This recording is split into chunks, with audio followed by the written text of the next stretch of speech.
અને હવે સુરતની વાત કરીએ, જ્યાં ઓલપાડથી પસાર થતી સેના ખાડીમાં એક વીજકર્મી તણાયો હોવાની વિગતો સામે આવી રહી છે। વીજ વિભાગના એક કર્મચારી ખાડીના પાણીમાં તણાઈ જતા તેનું મોત નીપજ્યું છે। બાબુભાઈ સાયકલ લઈને ખાડી પાસેથી પસાર થઈ રહ્યા હતા। પાણીનો ધસમસતો પ્રવાહ અને આ પ્રવાહમાં બાબુભાઈ ખેંચાઈ ગયા, તે કાબુ ન રાખી શક્યા। કલાકોની શોધખોળ બાદ પણ બાબુભાઈનો મૃતદેહ નથી મળ્યો। મૃતક ગણાવા બાબુભાઈ મૂળ ઝાલોદના વતની હોવાનું સામે આવી રહ્યું છે।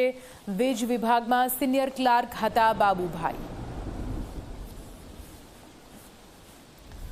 તો જો અત્યારે તો બાબુભાઈને શોધવા માટેની કામગીરી કરવામાં આવી રહી છે, પરંતુ પાણીના પ્રચંડ પ્રવાહમાં સાયકલ સાથે બાબુભાઈ તણાઈ ગયા ત્યારથી લઈને અત્યાર સુધી તેમનો પત્તો નથી જળ્યો। સતત જવાનો દ્વારા તેમની શોધ કરવામાં આવી રહી છે, પરંતુ આ પાણીનો પ્રવાહ તેમને ક્યાં લઈ ગયો છે તેની કોઈ ભાળ હજુ સુધી નથી મળી।